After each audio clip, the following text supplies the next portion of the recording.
Hello and welcome. My name is Mark Tattershaw. I am Vice President of Business Development for the ASMG Group of Companies. ASMG have manufacturing capabilities in Canada, the United States, and Mexico. The podcast today is an update on the situation in China with the deteriorating relationship between the US, Canada, and China, and how that affects the supply chain. My guest today is renowned sinologist Dr. Eamon McKinney. Dr. McKinney has been working with Western companies to set up operations in China for over 40 years. He has authored 6 books and has been a regular contributor to leading magazines and publications. Dr. McKinney will give us an update on the situation on the ground in China, what's going on with the rapidly decoupling relationship between China and the US and Canada, and how that affects the supply chain. Dr. McKinney, Eamon, welcome. Good morning, Mark. How are you? I'm good, thank you. It's really good to see you again. Thank you. You too, always. Well, since we last spoke, Eamon, things have obviously rapidly deteriorated, the relationships between China and the US and Canada. So the objective today is to get your opinion on what's going on the ground, how the decoupling is going to affect the supply chain here in North America, and how you see things developing over the next few months and then longer term as well. First of all, Eamon, are you still in China? I am, for the time being. I've been here now for 15 months. I didn't get out before the Chinese New Year before last. So I've been here ever since. I will be leaving shortly. I mean, I've done about as much as I can do here now. When I'll be returning to China, I don't know. There's been virtually no foreigners in China for more than a year. People leave, habitually before the Chinese New Year. And nobody's been able to get back in. And China's opened its borders, but they will only let you in if you've had the Chinese vaccine. Also, there's an anal swab waiting for you at the airport, apparently, when you come in. So that's not enticing either. To say it's been interesting would be an understatement of some proportions. But I think if we look at recent events, i.e. the Alaska summit, I think we might look back in the course of history and regard that as something of a watershed moment. It was very clear that the American side had no interest whatsoever in repairing relationships with China. I mean, on the contrary, it started out by leveling a whole litany of the usual insults and accusations against it. We also saw something similar to Mr. Putin.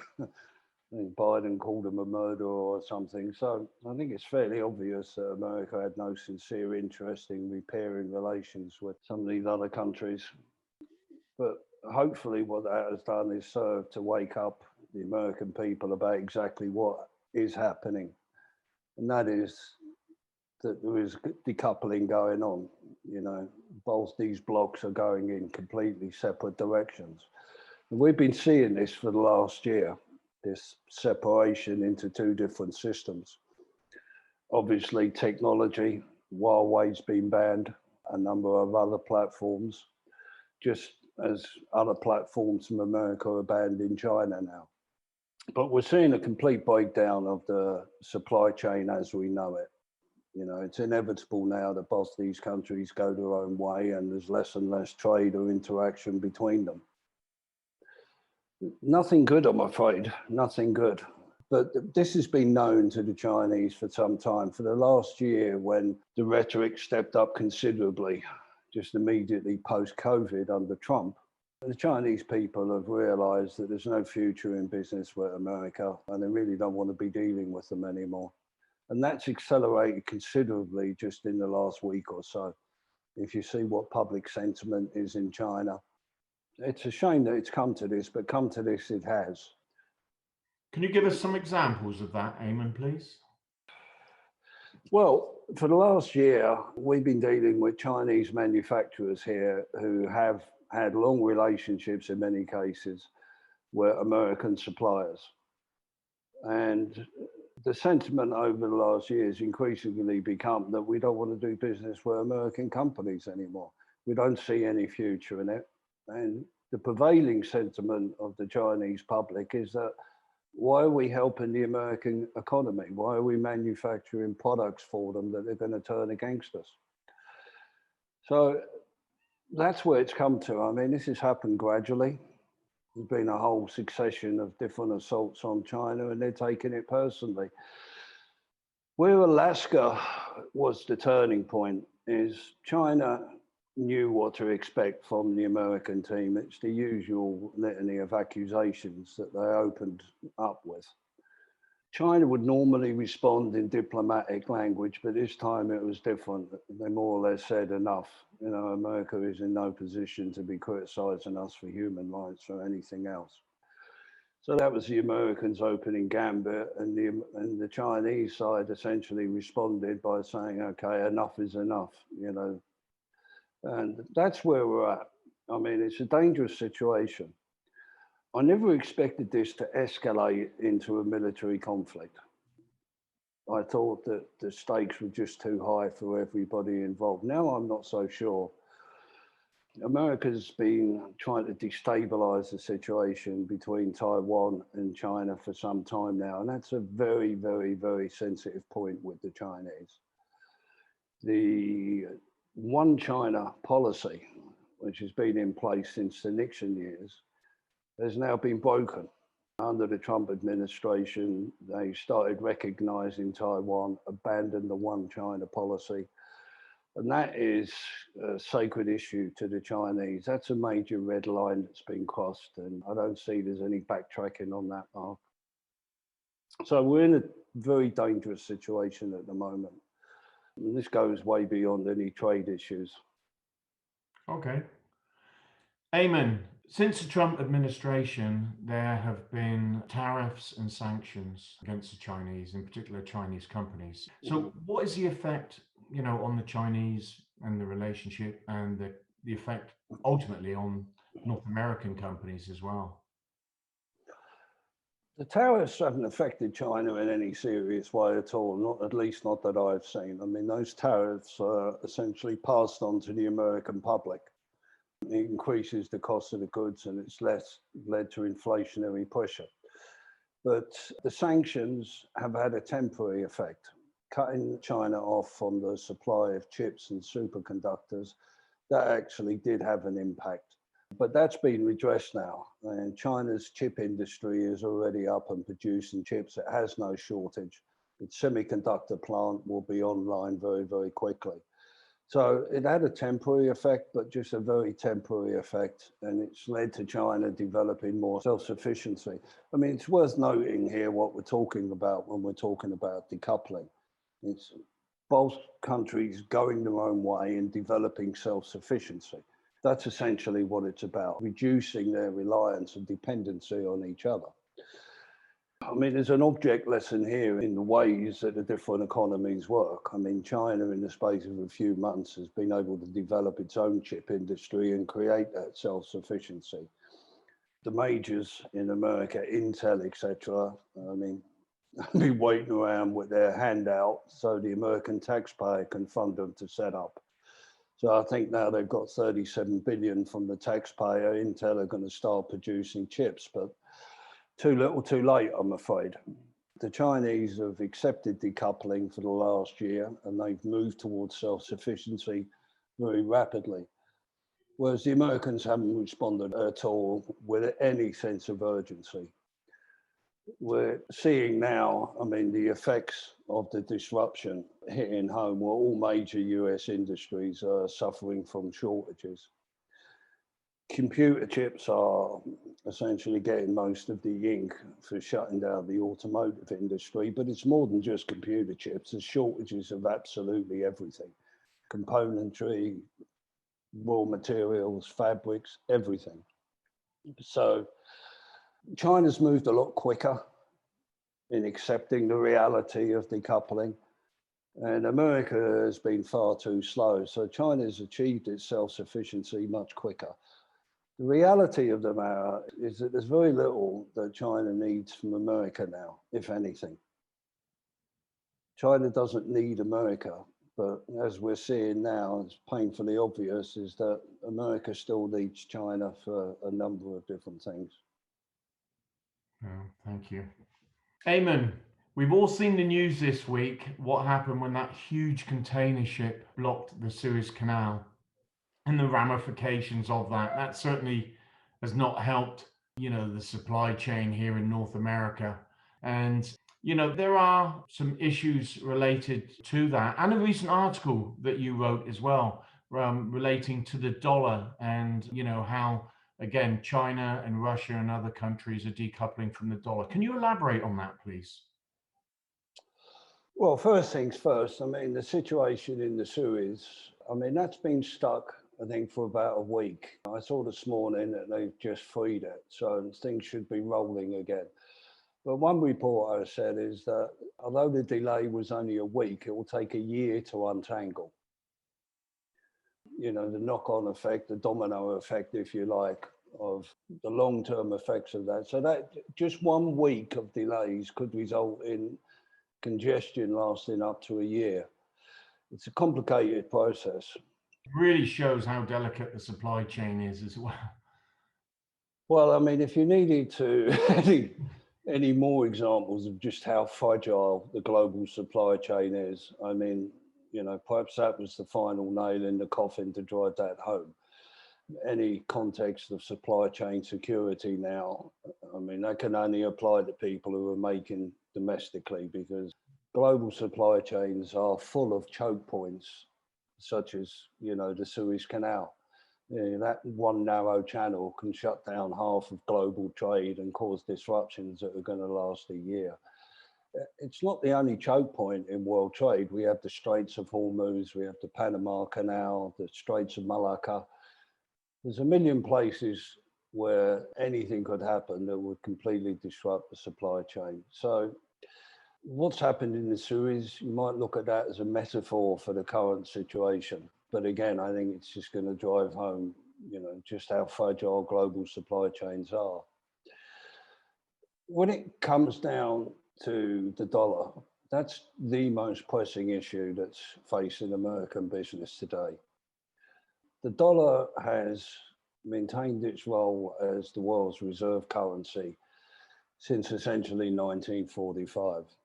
It's managed to do that purely and simply because it's, as the world's reserve currency, it's always in demand for international trade. So demand has kept it afloat.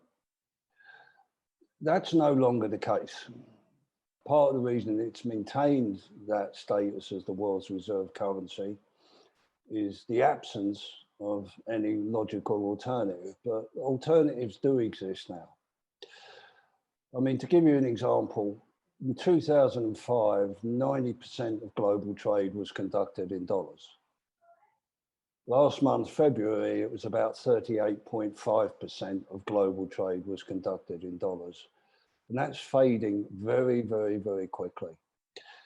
America has weaponized the dollar. It uses the dollar as a way of blackmailing other countries to go along and do its bidding. America now has sanctions on 39 different countries, including a lot of people who it regards as its close friends and allies. There's an article in the newspaper this morning when I woke up that it's going to put a 25% levy on British products because Britain apparently has the temerity to try and tax some of the tech giants. That's how it treats its friends. So it's no surprise that it doesn't treat people that it sees as competitors any better. So the reality is the American dollar is falling and falling very, very rapidly. One of the most frightening statistics that you will see is that of all the dollars in circulation right now, 40% of them have been created in the last year. 40%. Wow. That doesn't include, that statistic is pre the 1.9 trillion that they just pumped into the economy right now, which in actual fact is nothing more than a bailout to rescue some of the state and city pension funds which are going bankrupt. There's another 4.9 trillion, I think, on the table that's going to be injected into the economy. Well, you don't have to be an economist to know how that ends. You know, as throughout history, when you just get into printing money to such extraordinary degrees, rapid inflation is inevitable. And I think everybody is seeing that. I mean, inflation is something that all Americans surely by now must have realized is happening. But you would know more about that. Eamon, at the recent Alaska symposium, obviously the Chinese have made it clear that they're no longer going to accept the current situation. How do you see them retaliating against the tariffs and the sanctions? How do you see that happening in real term and the effects of it for North American companies going forward? To a certain extent, they've gone tit for tat with some sanctions on American officials and EU officials, but these are very, very minor. What China has threatened to do is withhold strategic supplies. As I alluded to earlier, there's really very little that China needs from America that it can't get elsewhere, or in the case of chips and semiconductors, now produce itself. China, on the other hand, has a lot of strategic value to America in terms of what it produces. Rare earths are a combination of 17 different rare earths that are essential for all tech, military, auto manufacturing. The withholding of these will have much the same effect as it will do with the computer chips. Essentially, all kinds of manufacturing that we would regard as being tech-driven will not be able to function. China has virtually monopolized the production of rare earths over the last 20 years or so. And again, this is another one of those critical industries that North America used to produce, but it was happy to outsource it for lower cost to China. And that's coming back to bite. So rare earths, and there's actually been a couple of recent articles in the Chinese media about the fact that rare earths are a very precious resource. China needs them. And very strict licensing arrangements, you know, for exports. So you can read between the lines there what's happening. Yeah. But it goes beyond that. I mean, it goes way beyond that. About 85% of the pharmaceuticals and their precursors that are used in America come from China. Now, most people are unaware of that. Yeah, I know. Well, pharmaceuticals is one exception to the country of origin labeling requirements that affect everything else. So most American people are unaware of the fact that the majority of their pharmaceuticals come from China. They, in time, can be replaced, but I mean, if they were cut off in the short term, well, you can imagine. It'd be catastrophic for sure. Catastrophic. So China has been gifted, if you like, all the weapons it needs in order to be able to retaliate. Okay. And of course, the big one is the fact that it holds in excess of $1 trillion worth of American treasuries. China's been, in common with just about every country in the world, has been very upset with America about its prolific money printing, which is having the effect of reducing the value of everybody's dollar holdings. China and Russia together, okay, if they wished, could dump their dollar holdings and send America into a hyperinflationary spiral literally overnight. This has been handled very, very badly. America is very vulnerable now. Its policies towards China have hurt it. No doubt it's had an effect on China as well, but China has the ability to be able to respond in ways that America hasn't. So we're sitting in a very difficult situation now, Mark, and quite honestly, I don't see any prospect of it improving at all. Certainly not in the short term, you know, until more reasoned heads take control here. And when that's likely to happen, who knows? So based on all of that, Eamon, obviously during COVID, people became aware of our reliance on China for medical equipment. And since then, you know, decoupling is taking place. It's accelerating without any shadow of a doubt. And you're certainly seeing that in China. For North American companies, supply chain security, There's been a lot of talk about reshoring and nearshoring as well into Mexico. So, what is your advice now to North American companies? Well, the companies I work with, I mean, and you know this yourself, I mean, for the last 2 years, I've been talking about reshoring. This is pre-COVID, pre-tariffs, pre-Trump, pre all the recent, shall we say, deceleration in the relationship that's been going on.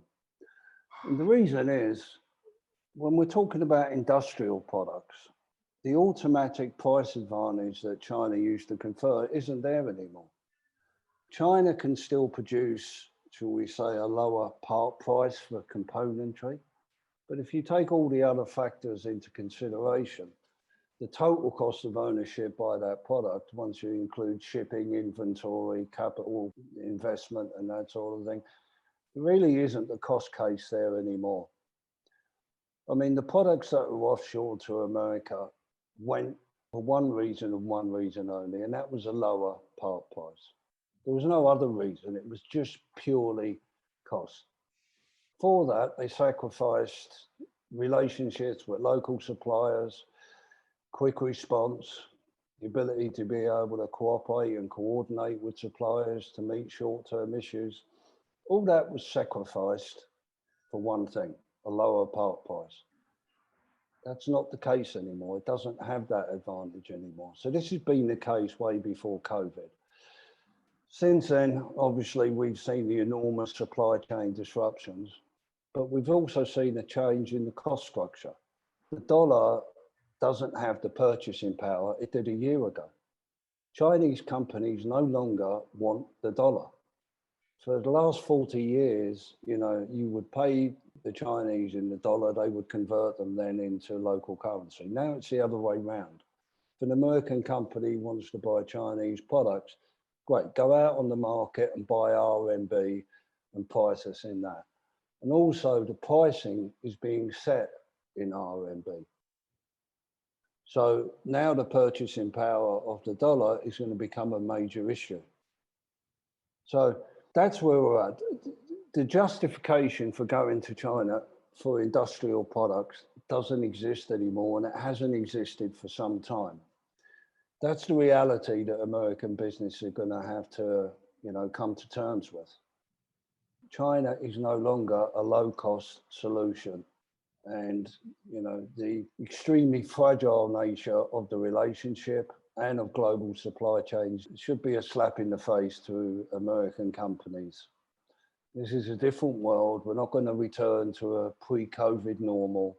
This is the new reality. And, people need to work with that in mind. And I mean, companies that are now reshoring are having to confront the face. They're like, look, inflation is a reality. We're going to have to adjust to it. But if you look at most of the major OEMs or the major companies, a lot of the assumptions that global trade was based on, again, don't exist. We don't live in an economy now that's going to lend itself to long lead times. Long lead times are based on predictability, to be able to project, what our needs are going to be.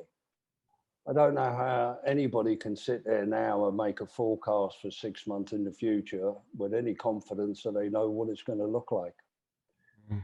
So long lead times, high volume products, these are rapidly becoming things of the past. And the OEMs that are returning to America now need a new kind of supplier. They're trying to take the old mindset and fit it into the new reality, but it doesn't fit. It doesn't fit.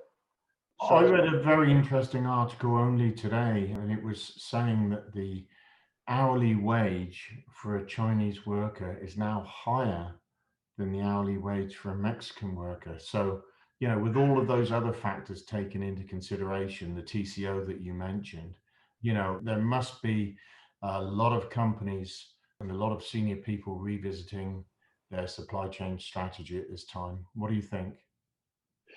Yeah, I mean, the average semi-skilled worker in China in a factory maybe 10 years ago was getting about $300 or $400 a month. Today, a semi-skilled worker in a Chinese factory gets about $1,500 a month. but cost to the supplier is about half that again. So $1,500 in salary, but the cost to the employer is actually about $2,200 because they have to pay for the 5 insurances, pension, healthcare, etc. So the low labour cost isn't there, you know, but it was never just about labour cost. I mean, if you ask people why China was cheap, everybody would say, well, it's labour cost. True. But there's lots of countries in the world where people don't get paid a lot. There's a lot of places in the world where people got paid less than the Chinese. There's other factors to go into it. China's competitiveness was not just based on low labour costs. It was based on the fact that it's got an enormous and efficient industrial infrastructure. And that's rare. I mean, there's only certain countries in the world that have an infrastructure that allows it to be competitive in these products. Japan and Korea certainly have sophisticated infrastructures, but their costs are way higher than even America. Europe has a competitive industrial infrastructure, but again, it's not competitive. So for industrial companies who are looking to leave China, they've really just got to come back home. There's nowhere else to go. Now, if you're producing cuddly toys or textiles or some of these other things, there's other countries that you can move to. You can move to Vietnam or Thailand or Indonesia, because those kind of manufacturing, that doesn't require the kind of industrial infrastructure that's necessary to be competitive. You know, none of these countries have a steel industry, which is a restriction on an industrial infrastructure. But the main reason why American companies need to reshore, and this is the hard reality of it, it might very well be the only place you're going to be able to spend dollars and they'll be accepted is with other American companies. You know, if the inflation continues at the rate it's going, nobody's going to be accepting the dollar anymore. Glad so. Eamon, fantastic. Well, really interesting to hear your view on what's going on and how you see things working out for North American companies going forward. Obviously, very challenging times for supply chain security in particular. And, you know, the situation is deteriorating very fast. So I'm sure we'll be talking again very soon. Thank you again, Eamon. Always a pleasure to talk to you. Well, my pleasure, Mark. Have a good day. And you take care. Thanks, Eamon. Bye now. Bye.